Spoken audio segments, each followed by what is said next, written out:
Now we're going to take a look at how to calculate the percentage of Australian grown or produced content in a food. This is shown on the new picture labels via the bar chart. This new requirement to provide clear information about the percentage of Australian content is actually quite a big change for businesses. In some ways though, this task is simple because it's a numbers game, at least in part. You add these figures, you divide them by another, multiply it, and there you go, you have your answer. However, there are some things that can make this more complicated, like compound ingredients, working out whether something is a processing aid or a food additive, and accounting for the vexed issue of water.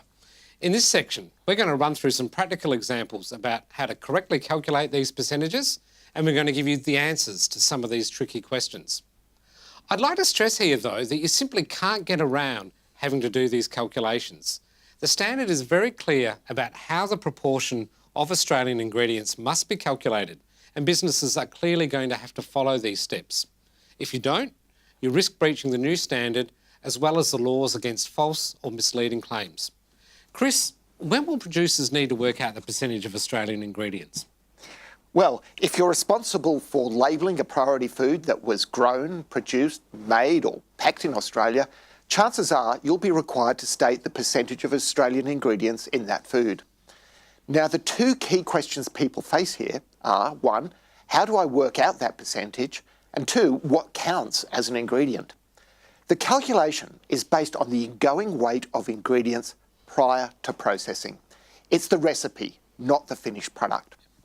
For instance, if you were making a loaf of bread, you'd work out the weight of the ingredients that you added into the mix, not what comes out of the oven at the other end.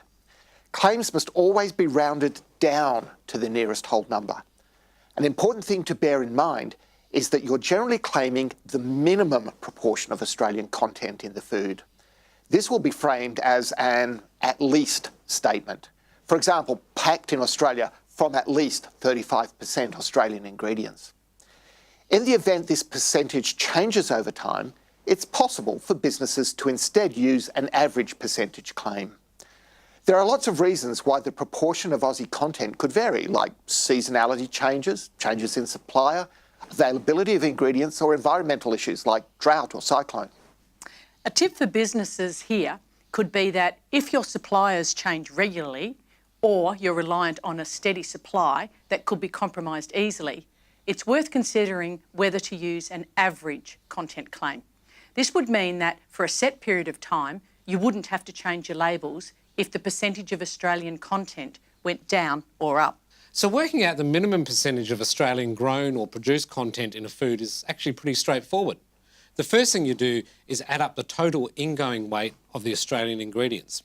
You then divide this number by the total weight of all the ingredients, and this will give you a fraction. Multiply this number by 100 and it'll give you the percentage of Australian ingredients in the food. Yeah, we have an example up on the slides for a pasta sauce. It contains a bunch of Australian ingredients, including tomatoes. The weight of the Australian ingredients is 1,350 grams. There's also imported onion, garlic, and a food additive. The total weight of the ingredients is 1,500 grams. Dividing this number by the total weight of the ingredients gives me 0.9. I then multiply it by 100 to end up with 90%. Now, if your food has compound ingredients in it, you still do these same steps. You just also have to work out the percentage of Australian content in the compound ingredient. Tanya, do you want to take us through the compound ingredient example? Certainly. As background, compound ingredient is just the fancy name used to describe an ingredient in a food that's itself made up of two or more things. For example, the tomato sauce we just discussed would be a compound ingredient if it was used to make another food. When it comes to doing the calculation, the important thing to remember is that only the Australian proportion of the compound ingredient counts. So if you're making a lasagna using the sauce that we worked out contain 90% Australian grown or produced ingredients, you could only count 90% of the sauce as being Australian. We have a lasagna example up on the slide. Let's imagine you're making the lasagna with the sauce, Aussie beef and veggies and pasta that has 36% Australian content. How do you do the calculation here? First, you figure out the weight of the Aussie ingredients in the compound ingredients, the sauce and the pasta. For example, the sauce has a total weight of 80 grams in the lasagna. We worked out that 90% of the sauce is Australian, so that equals 72 out of the 80 grams of sauce. You'd then do the same calculation for the pasta.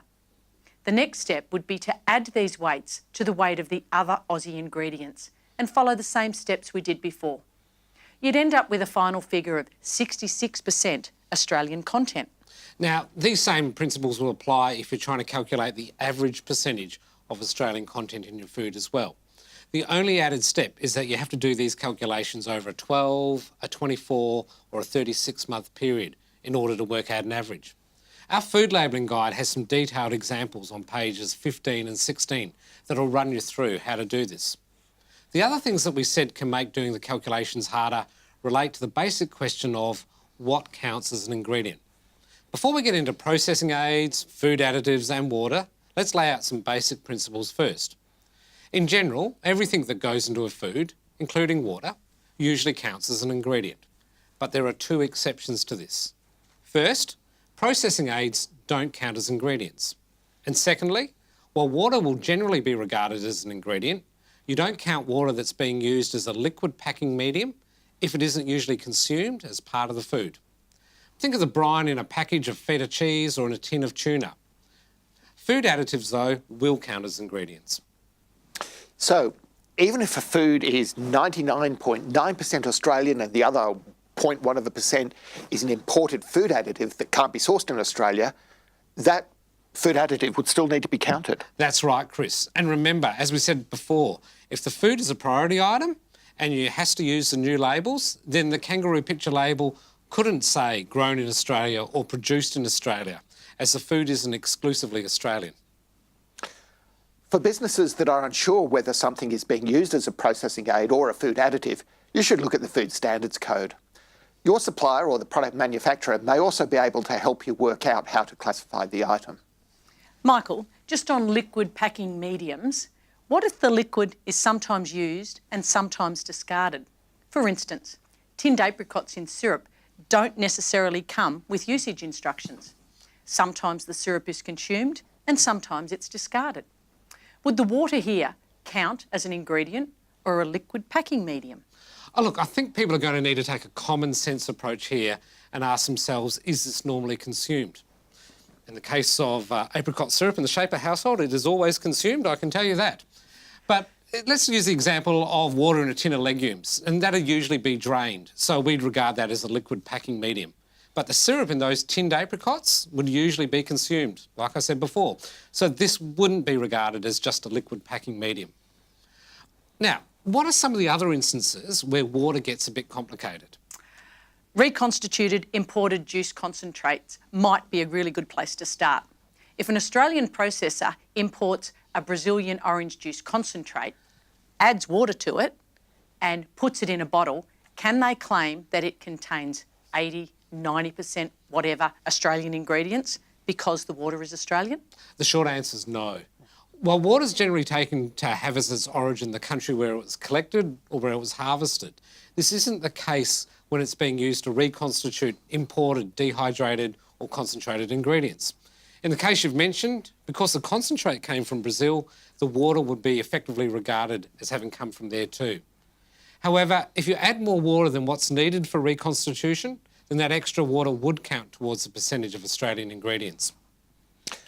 Michael, one issue that we've come across is cooking water. Let's say I'm cooking dried pasta. Some of the water is absorbed during the cooking process, but most of it's discarded at the end.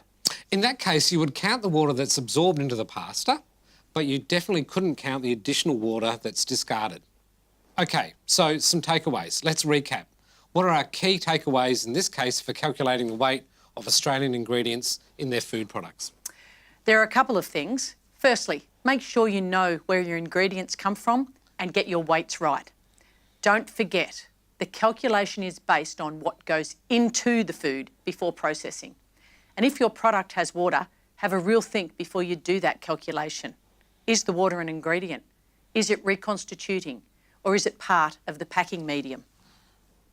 Manufacturers and processors who make food where the percentage of Australian content changes also need to think seriously about which method of calculation to use.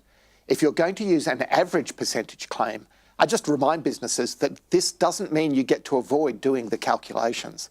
The standard requires that you make this information available in another way for your customers, either through an app, a website or a hotline. Page 19 of the ACCC guide has an example of how this information should be included on a label.